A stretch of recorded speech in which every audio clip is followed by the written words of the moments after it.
வா பூரா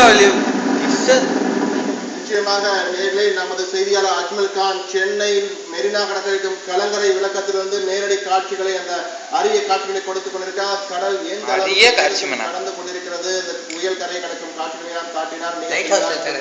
அஜ்மல் கான் தற்போது மழை பொழிவு இருக்கிறதா மெரினா கடற்கரை?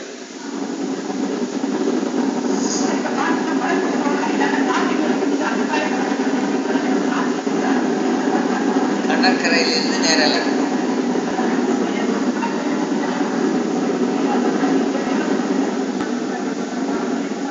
நிச்சயமாக அஜ்மல் கான், நீங்கள் தொடர்பிலே இருங்கள் என்றால் காற்றின் வேகம் அதிகமாக இருப்பதால் நீங்கள் பேசுவதை எங்களால் முழுமையாக புரிந்து கொள்ள முடியவில்லை. இதுதான் தொடர்பிலே இருங்கள். தமிழ்ராஜா, தற்போது அஜ்மல் கான் பேசியதை பார்த்து கலங்கரை விளக்கத்திலிருந்து அரிய காட்சிகளை கொடுத்தார். மிக அரிய காட்சியை கொடுக்கும் போது பேசும்போது அவரால் பேச முடியாத காற்றின் வேகம், பலத்த காற்றின் வேகத்தை நம்மால் உணர முடிந்தது. எனவே காற்றின் வேகம் தற்போது கரையை கடக்கும் போது எப்படி இருக்கும்? குறிப்பாக மாமல்லபுரத்தை சுற்றி உள்ள பகுதிகள் மிக முக்கிய. மாமல்லபுரம் மிக ஒரு அரிய பகுதி, அரிய இடம் என்றுதான் கூற வேண்டும். வரலாற்று தொன்மை மிக்க ஒரு இடம். எனவே அந்த பகுதியை கடக்கும் போது என்னென்ன பாதிப்புகள் அங்கு ஏற்படுவதற்கான வாய்ப்புகள் இருக்குன்னு நினைக்கிறீங்க? இந்த கடல் சீற்றம் என்பது மாமல்லபுரத்திலிருந்து அதிக அளவில் இருந்திருக்கிறது கரையை கடக்கும் போது. ஏனென்றால் அந்த கடலோரத்தில் இருக்கக்கூடிய கடற்கரை கோவில் வரை உங்களுக்கு